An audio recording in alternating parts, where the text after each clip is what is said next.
Hi, my name is Gigi, and this is Erin, and we are two pharmacists in Metro Vancouver, British Columbia, and we'd like to share with you our work in reducing medication waste in our hospitals. So let's get started. We have no relevant disclosures to share, and here are our objectives. The first is we'd like to share our past and ongoing efforts to reduce medication waste from inpatient drug systems in Metro Vancouver hospitals. Number two, to describe the medication recycling / reuse evaluation that has quantified our problem, and we'd like to dispel some myths.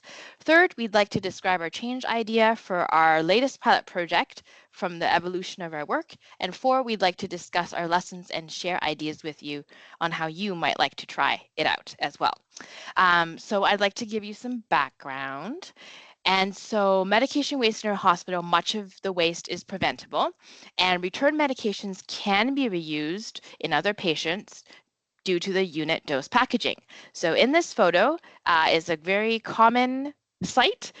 We have medications that each are in a perfectly sealed separate pouch so that we could reuse it if we have the time to resort it back into an inventory so it can be redispensed.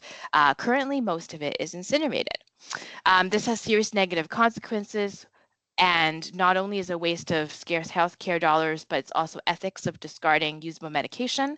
There are negative impacts on the environment also from the ingredients, from making it, as well as all the way through the packaging and transport, which includes upstream and downstream impacts. Over here on the right, it illustrates that scope 1 is direct and scope 2 is indirect, and upstream, downstream, and in fact actually scope 2 and 3 actually account for even larger portion of the greenhouse gas emissions. There are negative impacts to planetary health as well. Medications are so profound, including anesthetic gases and metered dose inhalers. They account for a quarter of all carbon emissions. And on the right here also shows another more holistic model at looking planetary health, which includes other boundaries, not only the greenhouse gas component, and in which case medications actually fall under novel entities, and of which currently we've already trespassed way over the safe offering limit of chemicals and which drugs fall under. Our work, we really want to strive towards a more circular model, and it's an opportunity to make processes more sustainable, and there will be all the other indirect benefits that I mentioned moments ago of our hospital-generated waste. And this diagram illustrates various points of intervention that one could try to focus on, and fortunately for us, for a pilot, it does focus on one of the reuse models in that tight circle in the middle, and I'm trying to promote that in closest to the clinical use section. Our past projects on medication waste, here's a photo of some accumulation at the sites that we were trying to do this work at, and unfortunately, again, most of it's being incinerated, even though most of it could be reused. Past work, we've tried to document the presence of medication waste. Many is not true waste, and some is preventable. Another aspect of this work, a survey of 21 sites in Lower Mainland Pharmacy Services, LMPS in Metro Vancouver, by Erin and Isla, another colleague of mine, and most sites do not reuse unused medications most of the time, and the common reason is staff shortage and the perception that this is not financially worth it. Which then led my colleague Erin and Isla to then look at the financial impact, crunch the numbers, and key messages is that about 500,000 doses of these medications are returned each year.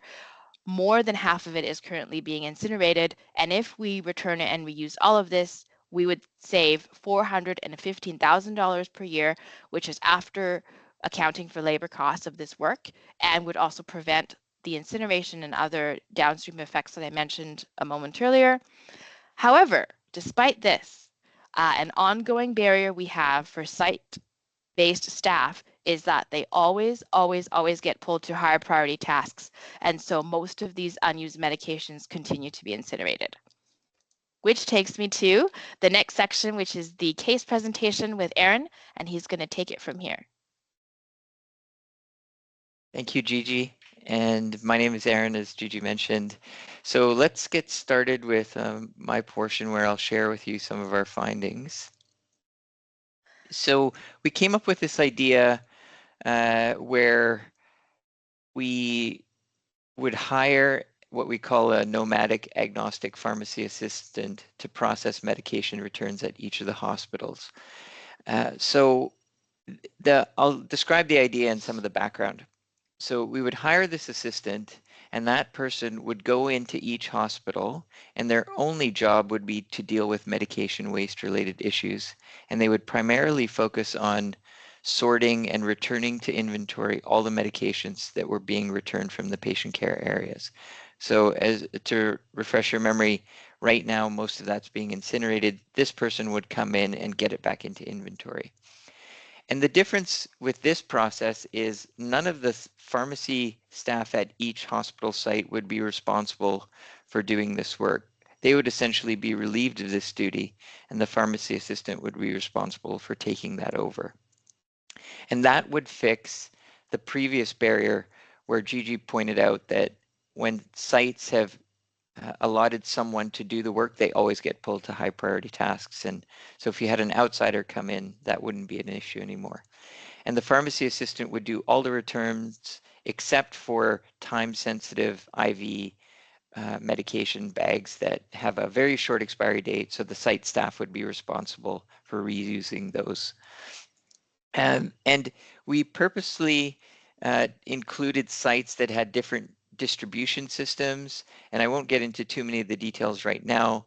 Suffice to say that these two sites had substantially different systems in the way they package medications, so much so that the sorting and returning to inventory would take different amounts of time. So we wanted pilot sites to represent both those short time and long time distribution systems. So when we started the pilot, we asked the pilot sites to collect medications that were returned and not to send them for disposal, to hold them so our pharmacy assistant could return them to inventory. And I had an email from one of those pharmacy sites saying that they were concerned, and they sent me pictures of the returns they'd accumulated in about 2 weeks. And if you're like Gigi and I, you'd be astounded by this photograph based on the large volume of medications. And what she said was the pharmacy techs are starting to get concerned. We have had to add another bin to hold the items we would normally discard. The big bag on the right is just the AUD strips. A detail about those distribution systems that I won't get into now. And the technicians at the site were worried that they will run out of space to store the returns. Now remember, prior to this pilot project, the site staff wouldn't have seen this accumulation because as they collected returns, they would immediately send them for disposal. So the one success of the pilot was to get the site staff to actually visualize how much waste is being generated. So in the past, when sites were to assign their own staff to do this, they get pulled to other tasks, and then all the medication that could be returned was incinerated. We've mentioned that before. So the change idea would be this regional staff member would fly in, do the work for the site, and then leave. And our business case that we calculated suggests that even if you paid a pharmacy assistant who is external to the sites and moved across multiple sites on a scheduled rotation, your savings would still be substantial. So Gigi pointed out that we estimated we would save about $415,000 per year. If we used a pharmacy assistant that was nomadic and agnostic, that would reduce the savings from $415,000 to about $280,000 a year. So in our view, that was still highly cost effective. And so what we did was we hired a pharmacy assistant for 2 sites, and here are the results of that project. So this pharmacy assistant was responsible for going to hospital 1 for 8 hours a week, alternating with hospital 2, at which they spent 8 hours per week. So within the study period, which was 3 months, there was a total of 90 hours worked by the pharmacy assistant with a total labor cost of about $2,800. The money that that pharmacy assistant put back into the inventory in the form of medication returns was about $23,000 for a net overall savings of $20,000. If you look at it in a different way, that was a savings of $239 for every hour we invested in labor, Or another perspective would be to say, for every dollar we invested in labor, $8 was saved. Now, we think that these estimates are substantially underestimating the amount of savings because we did not include the process of rebuying, packaging, shipping, processing all the medications that we incinerated but would need the next day. So these numbers, although large, are probably larger when you consider the whole scope of all the money and investments in getting new medications. Okay, so our pilot suggested that our change idea was cost effective and would work. So what are the next steps? We want to improve the time estimates for the pharmacy assistant. So in other words, how much time is needed at each of the sites depending on their size and their volume of returns. What we found in our pilot was that 8 hours at these sites, even though we initially thought that would be plenty, was not enough. The volume of returns is so large that they needed more time. We want to improve the awareness of staff in nursing and pharmacy at all the sites, and we want to expand to include sites in additional health authorities. So essentially, we did 2 sites, and now we're going to expand to many more sites within Metro Vancouver. So we plan for 3 additional sites in the next cycle, and one of the previous sites was interested in continuing, so they'll be a part of that. And we're still going to use pharmacy students to serve as the pharmacy assistants as a way to not only accomplish our goals, but to socialize pharmacy students to the Metro Vancouver hospital system. So that's our plan. And for those of you that are interested in participating or doing something like this in your hospital system, we have some suggestions for you. So for example, when we were recruiting pilot sites, we talked to one small community hospital and said, you know, would you like to participate? And they responded and they said, we don't get a lot of returns and we might not be the ideal site for you. So we pushed a little bit and said, well, what exactly are you collecting? So they were essentially passively collecting medications from the patient care areas, but they weren't making a point to collect all the unused medications that were being collected on the wards. So nurses were disposing of medications directly instead of sending them all back to pharmacy. So we asked this one site, can you actually try to collect all the stuff that the nurses would have thrown away and the stuff that passively comes to pharmacy? And when they did, the volumes were large. So here's a small picture of a couple of the boxes they collected within a week.